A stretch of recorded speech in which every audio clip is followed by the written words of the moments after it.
నమస్కారం. సుఖీబాబుకు స్వాగతం. ఆరోగ్యం అంటే శారీరకంగా ఏ జబ్బు లేకపోవడమే అనుకుంటారు మనలో చాలామంది. నిజానికి శారీరకంగానే కాదు, మానసికంగానూ ఏ సమస్య లేనప్పుడే మనం ఆరోగ్యంగా ఉన్నట్లు లెక్క. నేటి ఉరుకుల పరుగుల జీవనం మనల్ని నిర్వీర్యం చేస్తుంది. అనుక్షణం అంతులేని ఒత్తిళ్లు, ఆందోళనలు ఇవాళ మనల్ని చిత్తు చేస్తున్నాయి.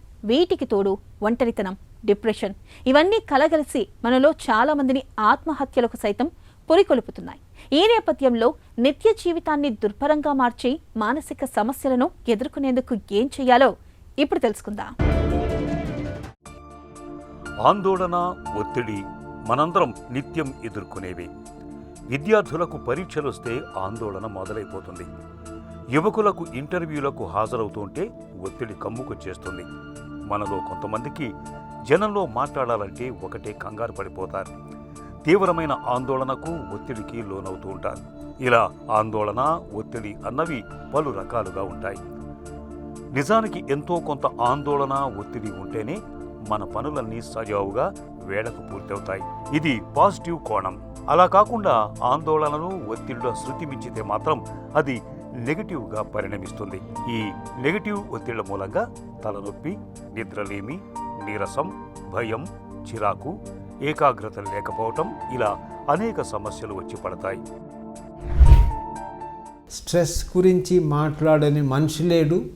చిన్న కుర్రోడు, 5 ఏళ్ల కుర్రోడు, స్కూల్కి పోయే కుర్రోడు నుంచి నాకు స్ట్రెస్ ఆఫ్ హోంవర్క్ నుంచి 80 ఏళ్ళ ఆయన వాళ్ళకి మర్చిపోతున్నాం అనే నుంచి ఓ whole range of things stress అనేది ఉండిపోయింది.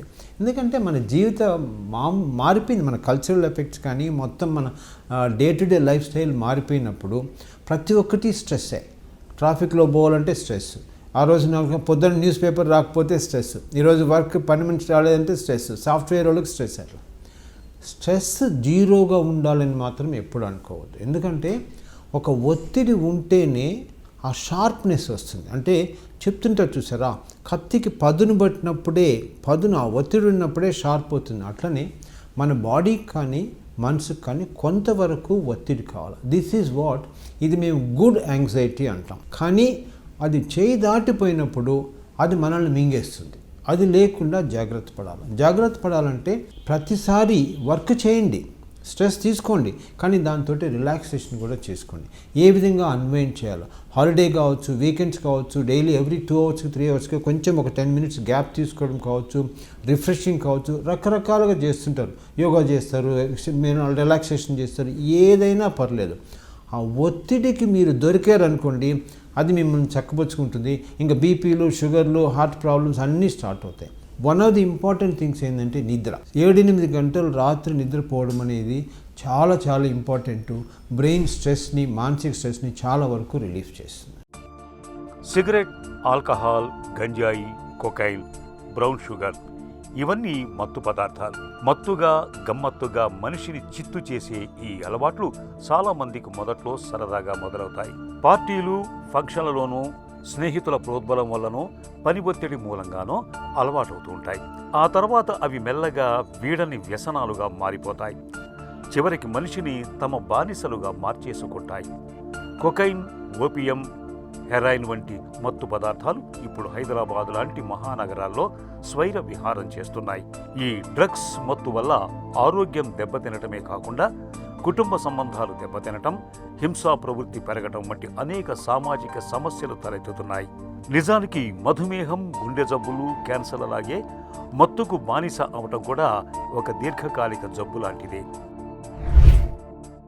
ఈ వ్యసనం అనేది మొదట్లో అది డ్రగ్ కానివ్వండి, ఏదైనా ఒక సింపుల్గా టెస్ట్ చేస్తామన్నట్లుగా స్టార్ట్ అవుతుందండి. అంటే ఒక వయసులో టెస్ట్ చేసి చూస్తాం, అది బాగుంటుంది, ట్రై చేయి, ఫ్రెండ్స్ చెప్తారు అట్లా.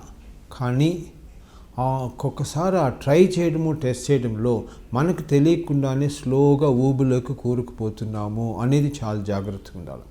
ఎస్పెషల్లీ ఇప్పుడు ఈ ప్రజెంట్గా ఉండే జనరేషన్లో మీరందరూ చూస్తుంటారు, దాదాపు ఎవ్రీ సెకండ్ డే ఎక్కడో దగ్గర న్యూస్ వస్తుంది. ఈ కొకైన్, హార్డ్ డ్రగ్స్ అన్నీ వైడ్గా సర్క్యులేషన్లోకి వచ్చేసినాయి. అది డిఫరెంట్ కైండ్ ఆఫ్ బిజినెస్లోకి వచ్చినప్పుడు దానివల్ల ఇమ్మీడియట్గా ఒక కిక్ వస్తుంది. ఇమ్మీడియట్గా ఒక డిఫరెంట్ వరల్డ్లోకి వెళ్ళిపోతారు వాళ్ళు, ఆ యూఫోరియాలోకి వెళ్ళిపోతారు. మనందరికి కూడా యూఫోరియాలోకి వెళ్ళిపోయినప్పుడు అది మళ్ళా కావాలని అనిపించే దానికి ఛాన్స్ ఉంటుంది. అక్కడ చాలా జాగ్రత్తగా ఉండాలి. ఇప్పుడు వెదర్ ఇట్ ఈస్ ఆల్కహాల్ కావచ్చు, కెనాబిస్ కావచ్చు, వేరే హార్డ్ డ్రగ్స్ కావచ్చు, కొకైన్ కావచ్చు, ఏదైనా సరే దానికి రెగ్యులర్గా తీసుకోవడం అలవాటు పడినారంటే మాత్రం చాలా చాలా ప్రాబ్లమ్స్ అవుతుంది. తర్వాత సీరియస్ హెల్త్ ఇష్యూస్ అవుతుంది. ఎస్పెషలీ యూత్లో, ఈ 15 to 25 years ఏజ్ గ్రూప్లో టెస్టింగ్ మెంటాలిటీ ఎక్కువ ఉంటుంది. ట్రై చేస్తాం, మా ఫ్రెండ్స్ అందరు తీసుకుంటున్నారు, రేవ్ పార్టీస్ ఉన్నాయి, ఒక్కసారే తీసుకుందాం, ఇటువంటి కొంచెం ఉన్నప్పుడు చాలా చాలా జాగ్రత్తగా ఉండాలా. చాలామందికి అయితే నేను దాన్ని అసలు అటెంప్ట్ చేయొద్దు, దాన్ని టెస్ట్ చేసి దానికి కూడా పోవద్దు, పోతే బానిసలు అయ్యేదానికి ఛాన్సెస్ చాలా ఎక్కువ ఉన్నాయి అని క్లియర్గా మెసేజ్. డిప్రెషన్ మనిషిని మానసికంగా కుంగదీస్తుంది. అంతులేని ఆవేదన అనుక్షణం మనసును చిత్రవద చేస్తుంది. డిప్రెషన్ బారిన పడ్డప్పుడు నిరాశ నిస్పృహలతో మొత్తంగా జీవితమే విషాదానికి ప్రతిరూపంలా మారిపోతుంది. శారీరకంగా మానసికంగా మనిషిని నిర్వీర్యం చేసే మానసిక కుంగుబాటుకు కారణాలు, డిప్రెషన్ను అధిగమించే మార్గాల గురించి మరిన్ని వివరాలను ఇప్పుడు తెలుసుకుందాం. డిప్రెషన్ ఇదొక అంతులేని మానసిక వ్యధ. అనుక్షణం ఆవేదన మనిషిని మానసికంగా కుంగదీస్తుంది. నిరాశ, నిస్పృహ, నిస్తేజం, నిర్వేదం ఇవన్నీ మనిషి జీవితాన్ని విషాదానికి ప్రతిరూపంలా మార్చేస్తాయి. శారీరకంగా మానసికంగా మనిషిని నిర్వీర్యం చేసే కుంగుబాటుకు చాలా కారణాలే కనిపిస్తాయి.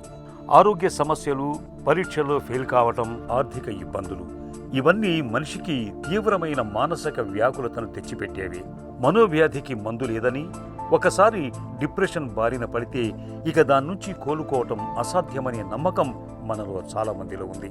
అలాగే మానసిక రుగ్మతలకు వాడే మందులతో దుష్ఫలితాలు కనిపిస్తాయని నమ్ముతూ ఉంటారు. నిజానికి ఇవన్నీ ఒట్టి అపోహలు మాత్రమే. డిప్రెషన్ మరీ తీవ్రంగా ఉన్నప్పుడు డాక్టర్ పర్యవేక్షణలో కొంతకాలం పాటు యాంటీ డిప్రెషెంట్ మందులు వాడితే మంచి ఫలితం ఉంటుంది. డిప్రెషన్ ఒక వ్యాధి, మానసిక సంబంధమైన వ్యాధి. ఇక్కడ ఒక చిన్న క్లారిఫికేషన్ వచ్చి చెప్తాను. డిప్రెషన్లో ప్రిడామినెంట్గా ఏముంటుందంటే దిగులు, భయము, ఒక నెగిటివ్ ఆలోచనలు, ఇన్ఫీరియారిటీ ఫీలింగ్స్ ఇవన్నీ ఉంటాయి. మనందరం కూడా ఎప్పుడో ఒక టైంలో సాడ్నెస్ లేకుండా ఉండదు. కానీ డిప్రెషన్కి వచ్చినప్పుడు ఈ నార్మల్ ఎమోషనే ఒక 100 times 1000 times మ్యాగ్నిఫై అయిపోతుంది. దెన్ సెకండ్ థింగ్, రోజువారీ వచ్చే సాడ్నెస్ అనేది డిప్రెసివ్ డిజార్డర్ కాదు. కానీ డిప్రెసివ్ డిజార్డర్ వచ్చినప్పుడు అది చాలా వరకు మనిషిని కుంగదీసేస్తుంది. దాదాపు 10 to 15% పాపులేషన్లో, 10 to 15% అంటే ఇమాజిన్ చేయండి. ఇప్పుడు హైదరాబాద్ పాపులేషన్ దాదాపు 1 crore. దాంట్లో almost 10 to 15 lakhs persons depression వ్యాధితోటి బాధపడుతున్నారు, డిప్రెషన్ యాంగ్జైటీతోటి బాధపడుతున్నారంటే మీరు అర్థం చేసుకోండి ఎంత మ్యాగ్నిట్యూడ్ ఉందో. ఒక టైప్ ఆఫ్ డిప్రెషన్ మేము బ్రెయిన్లో వచ్చే కెమికల్స్లో వల్ల మార్పుల వల్ల వస్తుంది. ఒక పర్టికులర్ కెమికల్స్లో వచ్చే డిస్టర్బెన్స్, న్యూరోబయాలజికల్ వచ్చే డిస్టర్బెన్స్ వల్ల వస్తుంది అని చెప్పి చాలా వరకు సైంటిఫిక్గా ప్రూఫ్ ఉంది, ఎవిడెన్స్ ఉంది. డిప్రెషన్ వచ్చిన వ్యాధి పేషెంట్ ఒక్కొక్కసారి సడన్గా ఏ కారణం లేకుండా కూడా ఆ నెగిటివ్ దాంట్లోకి వెళ్ళిపోవచ్చు.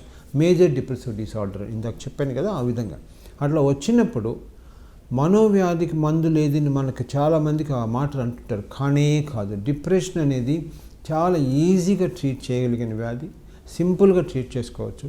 మెడిసిన్స్ ఉన్నాయి, యాంటీ డిప్రెసెంట్స్ మెడిసిన్స్ ఉన్నాయి, కౌన్సిలింగ్ ఉంటుంది. ఇప్పుడు కొత్తగా ట్రాన్స్క్రేనియల్ మ్యాగ్నెటిక్ స్టిమ్యులేషన్ చెప్పి టీఎంఎస్ ట్రీట్మెంట్ కూడా ఉంది. ఈ టీఎంఎస్ ట్రీట్మెంట్ కూడా సేఫ్ ట్రీట్మెంట్. మీరు అవుట్ పేషెంట్గా వచ్చి చేయించుకోవచ్చు. అయితే ఒక 10-15 days రావాల్సి ఉంటుంది. మెడిసిన్స్ రెగ్యులర్గా వేసుకొని, ఎక్కువ మెడిసిన్స్ అవసరం లేదు, 1-2 టాబ్లెట్లు చాలు. మెడిసిన్ రెగ్యులర్గా వేసుకొని, కొంతవరకు కౌన్సిలింగ్ తీసుకొని, ఫ్యామిలీ సపోర్ట్ చాలా ముఖ్యం. ఈ డిప్రెషన్లో సూసైడ్ రిస్క్ ఎక్కువ ఉంటుంది. ఫ్యామిలీ మెంబర్స్ అండర్స్టాండ్ చేసుకోవాలి. మెజారిటీ ఆఫ్ ద పేషెంట్స్ ఒక 3-4 వారాల్లో దాదాపు కంప్లీట్గా డిప్రెషన్ నుంచి రికవర్ అయిపోతారు. జీవితంలో శుభ్రతను పాటించటం ముఖ్యం. కానీ శుభ్రతే జీవితమైతే అంతకన్నా నరకం మరొకటి ఉండదు. కడిగిందే కడుగుతూ, ఒకే పనిని పదే పదే చేస్తూ, నిరంతరం ఆలోచనలతో నిత్య జీవితం దుర్భరంగా మారిపోతుంది. ఓసిడి జబ్బు అలాంటిదే. ఈ రుగ్మతలో అతి శుభ్రత అనేది ప్రధానంగా ఉంటుంది. చేతులకు మురికి అంటిందేమోనని భయపడుతూ ఉంటారు. వీరికి అతి శుభ్రతతో పాటు అతి జాగ్రత్త కూడా ఉంటుంది. అనుమానాలు, భయాలు ఎక్కువగా ఉంటాయి. ఇంటికి తాళం వేశామా లేదా, గ్యాస్ ఆర్పినట్టు లేదే అని పదే పదే భయపడుతూ ఉంటారు. ఆరోగ్యం విషయంలో కూడా లేని జబ్బుల్ని ఊహించుకుంటూ భయపడుతూ ఉంటారు. అతి శుభ్రత, అతి జాగ్రత్త, అతి భయం ఇవన్నీ కలగలిసిన ఓసిడి బాధితుల జీవితాన్ని దుర్భరంగా మార్చేస్తుంటాయి. అబ్సెసివ్ కంపల్సివ్ డిసార్డర్ ఇది ఒక పెక్యులర్ కైండ్ ఆఫ్ ఎ వ్యాధి అండి. ఇది కూడా దాదాపు పాపులేషన్లో 3 to 5% of the persons obsessive compulsive డిసార్డర్తో సఫర్ అవుతారు. అబ్సెషన్స్ అనేది థాట్స్, ఆలోచనలు, కంపల్షన్ అనేది మనం చేయడం, యాక్ట్ అనమాట. అది అంతే, డిఫరెన్స్ అంతే. మోస్ట్ ఇంపార్టెంట్ థింగ్ ఓసిడీలో ఏంటంటే రిపిటీషన్. ఒక్కటే ఆలోచన మళ్ళా రావడం, ఒక్కటే చేసిన పని మళ్ళా చేయడం. చేతులు వాష్ చేస్తారు, ఎందుకంటే వాషర్స్ అంటాం. మనందరం వాష్ చేసుకుంటాం. చేతులు వాష్ చేసుకున్నప్పుడు ఒకసారి వాష్ చేస్తాం, లేకపోతే 2 సార్లు వాష్ చేస్తాం. ఓసిడీలో వాళ్ళు 10 సార్లు వాష్ చేస్తారు, 20 సార్లు వాష్ చేస్తారు. జనరల్గా ఒక్కొక్కసారి ఇక్కడ కూడా ఇది కూడా ఉంటుంది. వాళ్ళకి కొన్ని నెంబర్స్ ఉంటాయి, మ్యాజికల్ నెంబర్స్. 3 times చేయాలా, లేకపోతే 3 into 3 9 times చేయాలి, లేకపోతే 9 into 3 27 times వాషింగ్ చేయాలి. ఈ 27 times వాషింగ్ చేసేటప్పుడు మధ్యలో ఎవరైనా ఒక మధ్యలో డిస్టర్బ్ చేశారనుకోండి, మళ్ళీ 27 times. Imagine the situation. ఇంకా కూడా we see patients 3 hours 4 hours వాష్రూమ్లో ఉంటారు స్నానం చేయడానికి. ఇది వాషర్స్. తర్వాత చెక్కింగ్, అంటే తలుపు వేసేటప్పుడు కరెక్ట్గా వేసానే లేదా 10 సార్లు చెక్ చేసుకోవడం. ఈ ఓసిడీకి ఉండే సిమ్టమ్స్ ఎంత వేరీడ్గా ఉంటుందంటే washing, checking, repeatedly doubtfulness, and ఒక్కొక్కసారి గుడికి వెళ్ళినప్పుడు పూర్తిగా అంటే దేవుడి మీద, దేవత మీద మంచి ఆలోచనలు రావాల్సింది టోటల్గా చెడ్డ ఆలోచనలు వస్తాయి. ఇటువంటి చెడ్డ ఆలోచనలు వచ్చినప్పుడు ఒక విధమైన భయంలోకి వెళ్ళిపోతారు. సో ఇది పెక్యులర్ అనమాట. అంటే ఇంట్లో వాళ్ళకి అర్థం కాదు, ఎందుకు అడుగుతున్నారు, ఎందుకు కంట్రోల్ చేసుకోలేవు.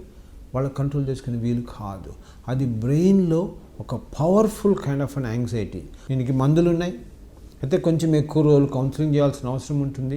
డీప్ టీఎంఎస్ అని, డీప్ ట్రాన్స్క్రేనియల్ మ్యాగ్నెటిక్ స్టిమ్యులేషన్ అనేది కొత్త ట్రీట్మెంట్, లాస్ట్ డెకేడ్లో వచ్చిన ట్రీట్మెంటు. మనకి ఇప్పుడు హైదరాబాద్లో అవైలబిలిటీ ఉంది ట్రీట్మెంట్ కూడా. ఒక నెంబర్ ఆఫ్ సెషన్స్, ఒక 18 sessions అట్లా చేస్తాము డైలీ. ఎయిదర్ 18 days కానీ 9 days కానీ రావాల్సి ఉంటుంది. దీంతో చాలా ఎఫెక్టివ్ కనిపిస్తుంది, వెరీ సేఫ్. శారీరక ఆరోగ్యాన్ని కాపాడుకునేందుకు మనం ముందు జాగ్రత్తగా టీకాల్ని తీసుకుంటాం. అలాగే మానసిక సమస్యల్ని అధిగమించేందుకు, రుగ్మతల్ని నివారించుకునేందుకు మానసిక ఆరోగ్యంపైన అవగాహన పెంపొందించుకోవాలని చెబుతారు నిపుణులు. నేటి ఆధునిక జీవితంలో ఎదురవుతున్న మానసిక చికాకుల గురించిన మరిన్ని వివరాలను ఇప్పుడు తెలుసుకుందాం.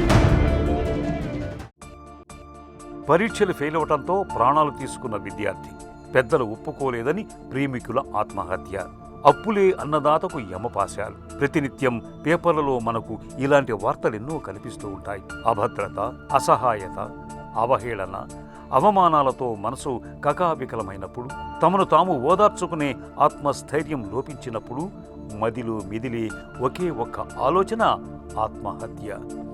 ఫలితంగా 100 ఏళ్ల నిండు జీవితానికి విషాదకరమైన ముగింపును పలుకుతుంటారు చాలామంది. నిజానికి ఆత్మహత్య తాలూకు ఆలోచనల్ని చాలా కాలం నుంచే వారు వెలిబుచ్చుతూ ఉంటారు.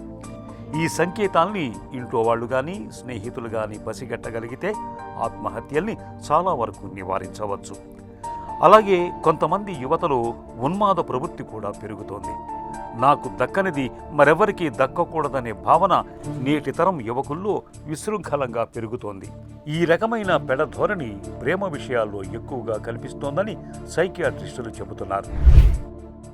ఆత్మహత్య మహాపాపం అంటారు మనం, కానీ సూసైడల్ రిస్క్ అనేది, సూసైడల్ టెండెన్సీస్ అనేది చాలా ఎక్కువగా కనిపిస్తున్నాయి. అంటే ఒక్కసారి ఎక్కువైపోయిందని చెప్పను, కానీ ఈ మధ్యలో చూస్తే ఎస్పెషల్లీ చిన్నపిల్లలు, ఆ 15-20 సంవత్సరాల వయసులో వాళ్ళు ఎగ్జామ్ ఫెయిల్ అయినాను, సూసైడ్ అటెంప్ట్ చేశారు.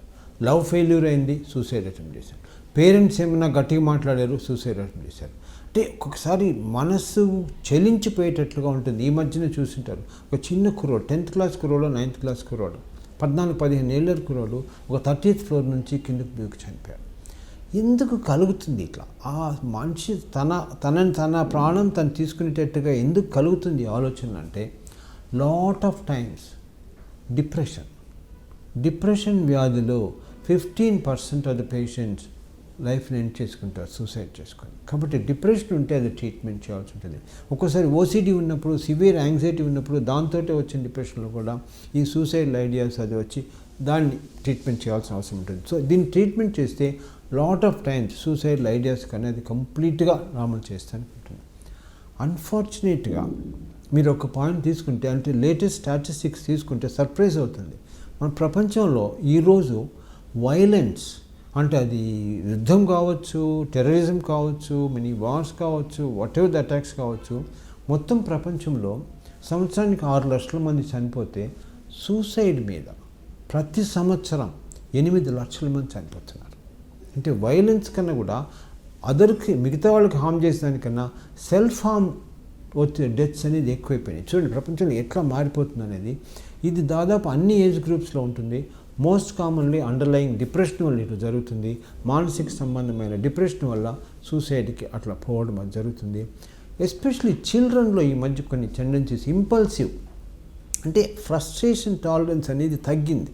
ఏ చిన్నది జరగకపోయినా ఇమీడియట్గా ఒక ఆ ఇంపల్స్ లాగా సూసైడ్ అటెంప్ట్ చేయడం అనేది, ఇది ఇక్కడ మానసిక సంబంధమైన ఇంటర్వెన్షన్స్లో చాలా వరకు ప్రివెంట్ చేయగలిగింది. కరెక్ట్గా ట్రీట్మెంట్ చేస్తే డిప్రెషన్ కానీ, యాంగ్జైటీ కానీ, ఆ ఏజ్లో వచ్చిన ఎస్పెషలీ డ్రగ్స్కి సంబంధించి కూడా చేస్తే చాలా వరకు మనం ఈ సూసైడ్స్ని తగ్గించగలం. కంప్లీట్గా సూసైడ్ లేకుండా చేయలేకపోవచ్చు, కానీ సూసైడ్ అటెంప్ట్స్ని కానీ, సూసైడ్ డెత్స్ని కానీ మనం చాలా వరకు కంట్రోల్ చేస్తానికి, రెడ్యూస్ చేస్తానికి ఛాన్స్ చాలా ఎక్కువ ఉంటుంది. జ్వరం వస్తే ట్యాబ్లెట్ వేసుకుంటాం, అప్పటికి తగ్గకపోతే డాక్టర్ని కలుస్తాం, ఆసుపత్రిలో చేరి చికిత్స తీసుకుంటాం. నిజానికి శారీరక జబ్బులు అన్నిటికీ మందులు వాడటానికి కానీ, డాక్టర్ని కలవటానికి కానీ, హాస్పిటల్లో చేరి చికిత్స తీసుకోవటానికి కానీ మనలో ఎవ్వరూ పెద్దగా ఆలోచించరు. కానీ మానసిక జబ్బుల దగ్గరికి వచ్చేసరికి వాటికి మందులు వాడాలన్నా, డాక్టర్ని కలవాలన్నా, ఆసుపత్రిలో చేరాలన్నా అదో పెద్ద ఇబ్బందిగా భావిస్తుంటారు చాలామంది. అసలు మానసిక సమస్యలకు చికిత్స తీసుకోవాలన్న స్పృహే మన దగ్గర కనిపించదు. మనోవ్యాధికి మందు లేదు, ఇది మనం ఎప్పుడో చిన్నప్పటి నుంచి చెప్తున్నారు, కానీ అది కరెక్ట్ కాదండి. ఆ రోజులు పోయినాయి. మీరు ఒక 100 సంవత్సరాల ముందు ఆ మాట చెప్పుంటే మేబీ మేము కూడా కరెక్టే అని చెప్పుండేవాళ్ళం. కానీ ఒకప్పుడు టీబీకి మందు లేదు, టీబీ వస్తే శానిటోరియం పోండి, మంచి ఫుడ్, మంచి న్యూట్రిషన్. ఈరోజు అట్లా కాదు. టీబీకి స్పెసిఫిక్ మెడిసిన్స్ ఉన్నాయి. TB is completely curable. అదేవిధంగా మానసిక సంబంధమైన సమస్యలు, అది చిన్న సమస్య కావచ్చు, యాంగ్జైటీ కావచ్చు, ఫోబియా కావచ్చు, డిప్రెషన్ కావచ్చు, ఓసిడీ కావచ్చు, సివియర్ ప్రాబ్లం బైపోలార్ కావచ్చు, ఇంకో సైకోస్ కావచ్చు, స్కిజోఫ్రెనియా కావచ్చు, ఖచ్చితంగా మెడిసిన్స్ ఉన్నాయి. చాలా ఎఫెక్టివ్ మెడిసిన్స్ ఉన్నాయి. డిప్రెషన్ వ్యాధికి అయితే కంప్లీట్గా ఎపిసోడ్ నుంచి క్యూర్ చేసే మెడిసిన్స్ ఉన్నాయి. మెడిసిన్స్ ప్రస్తుతం లాస్ట్ 10-20 ఇయర్స్లో మొదట్లో చాలా భయం ఉండేది, సైడ్ ఎఫెక్ట్స్ ఉంటాయి, నిద్ర ఎక్కువ పోతారు అని. ఇప్పుడు అట్లా లేదు. చాలా అప్గ్రేడ్ అయిన మెడిసిన్స్ ఉన్నాయి. సెకండ్ జనరేషన్ మెడిసిన్స్ వచ్చాయి. మత్తు మందులని కాదు, డే టైం నిద్రపోవాల్సిన అవసరమే లేదు. Long term, short term side effects ఎక్కువ లేదు. చాలా చాలా ఎఫెక్టివ్గా ఫార్మకోథెరపీ మెడిసిన్స్తో దాదాపు అన్ని రకాలైన మానసిక సంబంధమైన సమస్యల్ని చాలా వరకు కంట్రోల్ చేసుకోవచ్చు. కానీ కొన్ని ఏరియాస్ ఉన్నాయి, ఇప్పుడు మీరు చెప్పారు కదా, అంటే children problem, neuro developmental problems, intellectual disability, తర్వాత లేట్ స్టేజ్ డిమెన్షియాలో అంత ఎఫెక్టివ్ లేకపోవచ్చు. కానీ మిడిల్ అడల్ట్ గ్రూప్లో వచ్చేదానికి మాత్రం చాలా చాలా ఎఫెక్టివ్ మెడిసిన్స్ ఉన్నాయి. ఇక్కడ ఇంపార్టెంట్ పాయింట్ ఏంటంటే మెడిసిన్స్ రెగ్యులర్గా తినాలి, చాలా ఇంపార్టెంట్.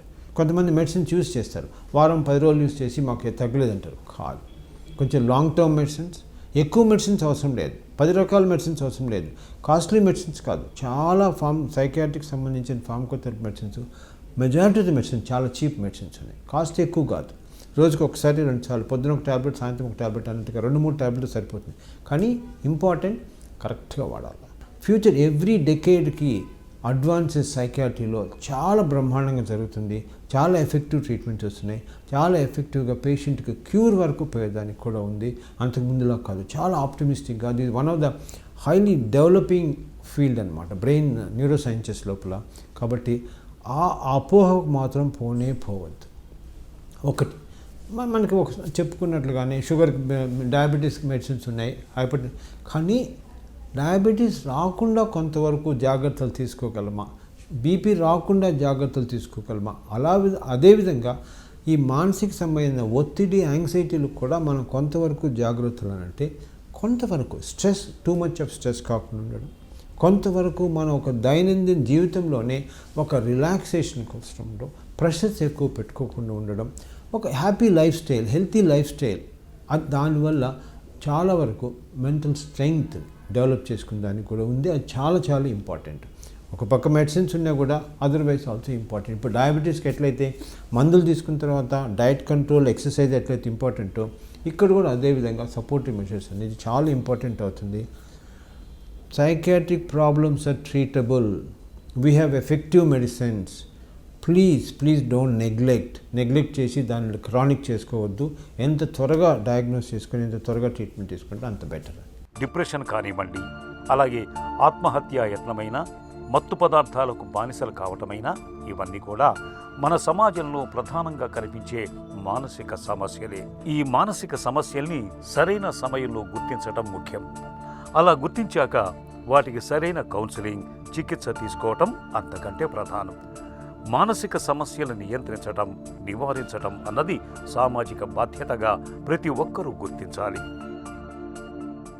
అలసిన శరీరానికి విశ్రాంతి సేద తీర్చినట్లే కొద్దిపేసిన అనుభవాల కారణంగా చెదిరిన మనసుకు కూడా స్వాంతన అవసరం.